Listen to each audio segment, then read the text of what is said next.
Let there be peace among us, and let us not be instruments of our own or others' oppression. In the name of God, Creator, Liberator, and Sustainer. Amen. Amen. Or as Bible would say, hallelujah. Hallelujah. How many of you have read the book? Oh, shame. That's the name of the book. And I would urge you to read it. It is quite inspiring. One of the advantages of being a preacher for someone that you know and love and remember is that I am keenly aware that I'm not the only one who loved her, who remembered her, and who cared about her, and who learned. And in that sense, part of the sermon today will not be me preaching, will be you sharing your memories of God. Because I know she has touched everyone in this world. And I would hope that there are some memories that you will share. Now, to get us started with that, right out here on the steps of the cathedral, on the day of that wonderful press conference, where she had been elected, and there was all the press and all the calls on Anne-Marie and Barbara and I came down, and just as we were reaching the bottom step, a pigeon flew by and deposited something right on her eye. Now there are several ways that one can respond to that, but Barbara just laughed and said, God is trying to help. I said, yes, sister, God is trying to help us. Another memory I have of her that's burned into my consciousness is the time that we were at the Episcopal Urban Congress, and we were sharing this huge ballroom with another group, and there was a partition in between, but it wasn't very sturdy. And they had a block band going, and it was drowning out everybody. Remember this time? And Barbara turned, and in that steadfast way that she had, when she was bound, she strode across that stage, hung right there, and in about 2 minutes, that music stopped. Cold. I said, go get him, Barbara. You are the boss. There are many other memories that I have with her, and that I may or may not share depending upon how you all feel about sharing your memories. But there is certainly something that I need to say before I open it up. And that is that Barbara was not only compassionate and caring, she was also very feisty. Very feisty. And on occasion, she could be scurrilous. And her most famous sermon, as far as I am concerned, was the sermon she gave at that urban conference meeting, in which she said, one of the major problems is that we have too many half-assed Christians. I see somebody waiting right there. And there it is. We need to take those words to heart. If the gospel tells us anything, it tells us that we have to be full in our faith, full in the Lord, and full in our complete and utter commitment. Now, I'm going to open it up and invite you briefly to share a memory that is in your consciousness about who Barbara was or what she was to you, or something she did that inspired you. So feel free. Don't all forget it.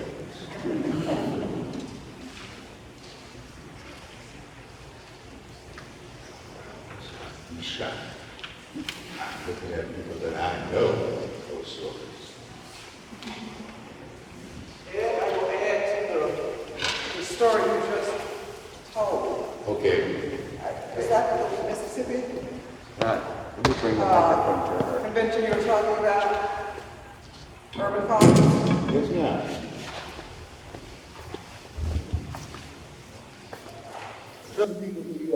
This may not be, I thought maybe in addition to the story you just told.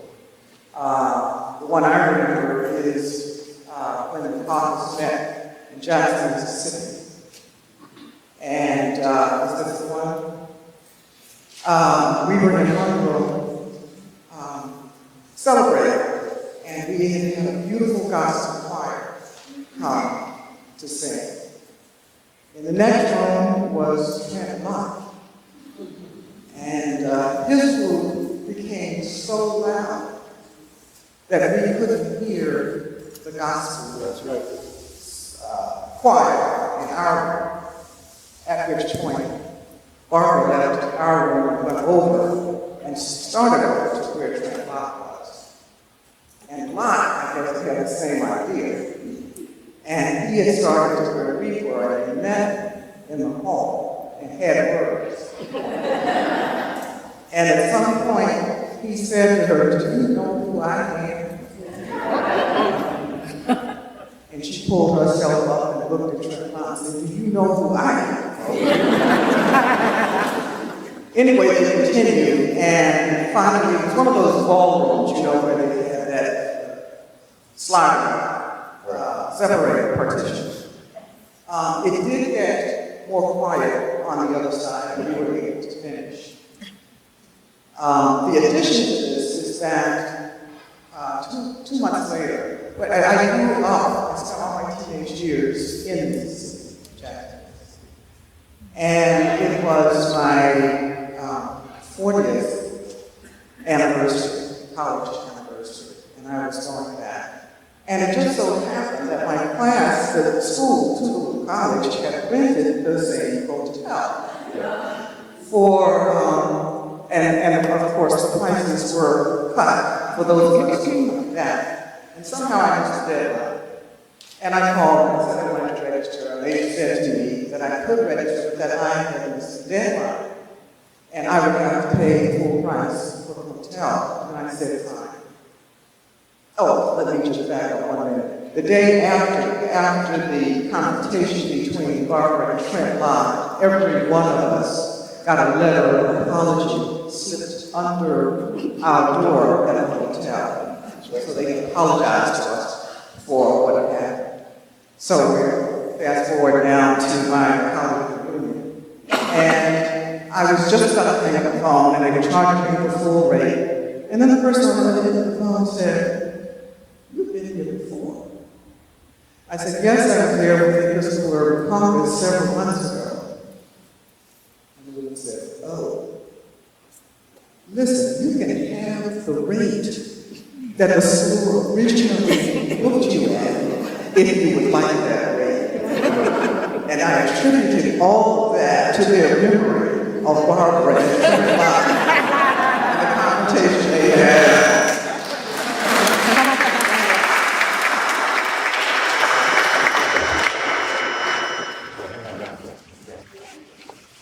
No, don't be shy, people. This is your one and only chance.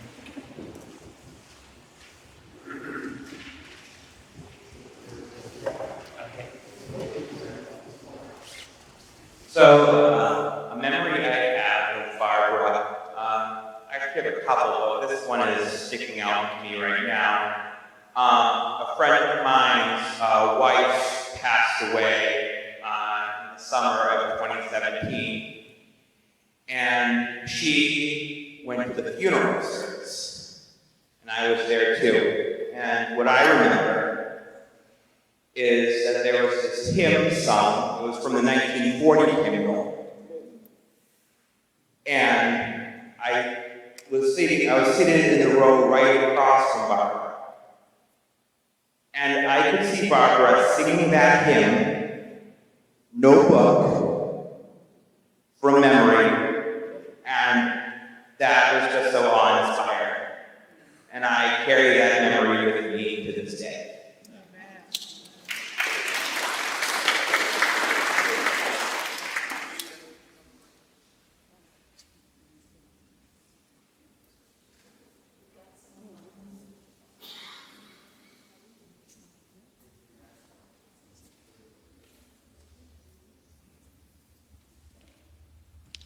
Good afternoon, everybody. My name is Charles Knight, and I'm from St. Cyprian's Episcopal Church.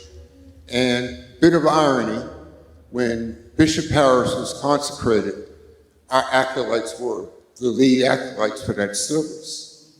And my son was the crucifer. And I'm the crucifer here today for this memorial service.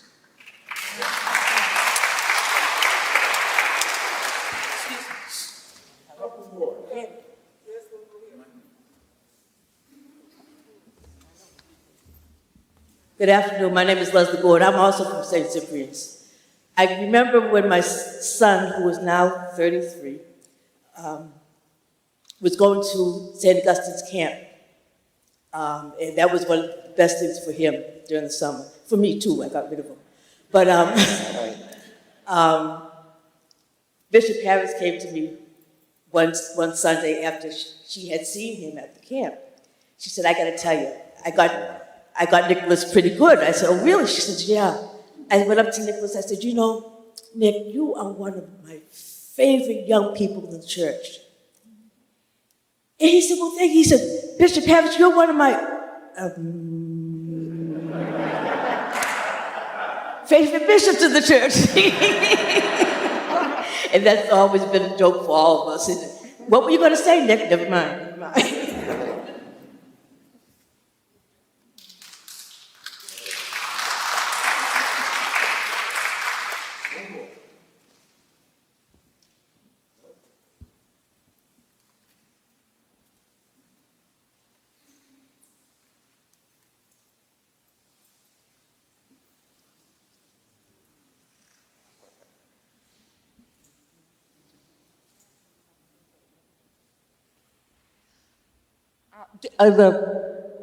Thanks. I'm Beth Grundy. I serve at St. Peter's in Osterville, down on the Cape. And some of you who, like me, were either in the ordination process or fairly newly ordained when Barbara was Bishop Suffragan may relate to this. I was on a wilderness camping trip with the Youth Leadership Academy.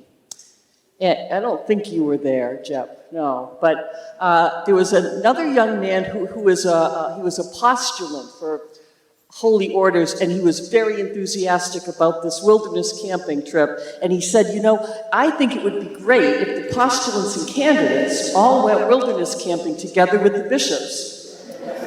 So I said, Jay, I think you should go back and tell the bishops that you think that. Okay.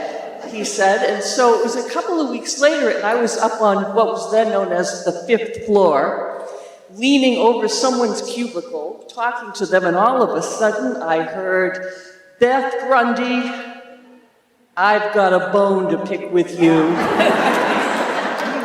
And it was Barbara coming down the hall, and she said, I understand it was your idea for the postulants and candidates to go camping with the bishops.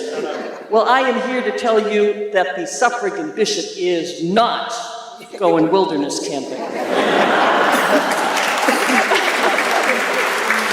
But she was just the best. She was just the best sport about it all.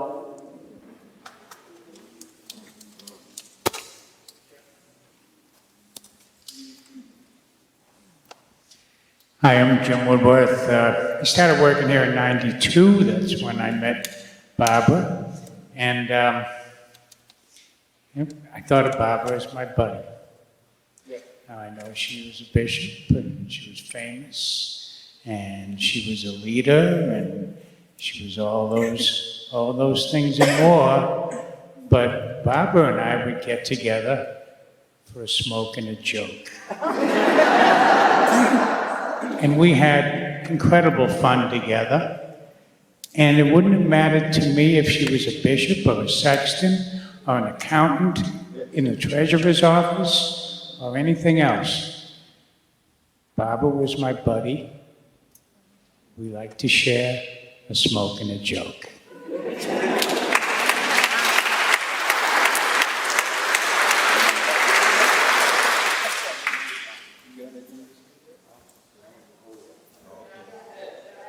Well, I really do.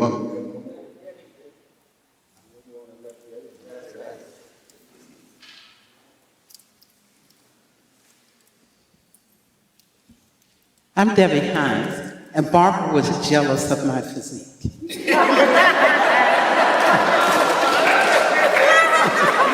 We used to share rooms whenever we traveled. You know, the church wanted to do it on the cheap. And she would take my clothes and drape them over herself, and they would promptly fall off. And that's the clean version. But I want to go back to the day of Barbara's consecration. If you were there, you'll remember that the procession took so long that she did not get a chance to walk in on the whatever trumpet volunteer it was. She actually walked in on Ride On King Jesus. And they kept saying, no man can hinder me. No man can hinder me. And that's what she marched in on. Now, many of you don't know, Barbara used to be a church organist. She's very deeply ingrained in music. And I'm a cold call on Bishop Gale. You remember what she had you and me to do the night before the consecration? You want to do that? This was her song. I am weak and I need thy strength and the power to help me over my weakest hour. Help me through the darkness, thy face to see. Lead me, oh Lord, lead me. Here goes. Lead me, guide me along the way.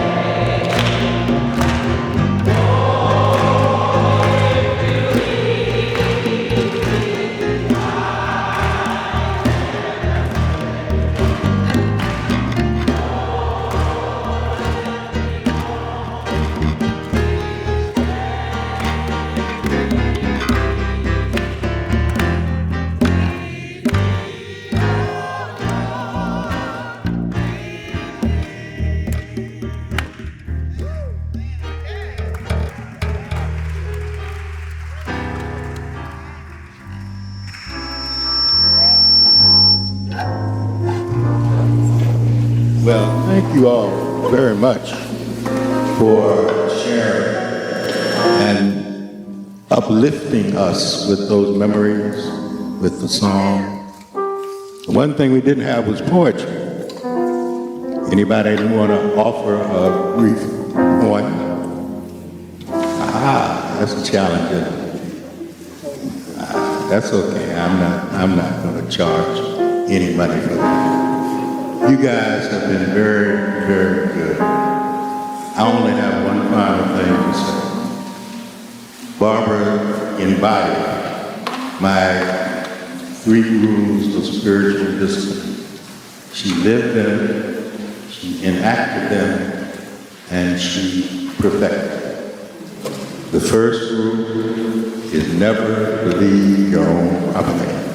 Amen. She was true to herself and understood the importance of being self-effacing and humble. The second rule is even more important. Never forget that the most dangerous thing in the world is to attempt to leap a chasm in 2 jumps. It is better to build a bridge. She was a constant bridge builder. And this last one will hit you about 2 o'clock this morning. Nothing has a greater hold on the minds of people than ignorance fraught with technicalities. Think about racism, for example. And then the final one, which isn't in the lexicon, but I think makes the most sense. picking a hill to die on is still suicide. Hello. I hope you all have a wonderful afternoon, that your memories of Barbara will linger long, and that the Spirit of God which permeates this room tonight and all the venues out there will remember that Barbara was the most lingering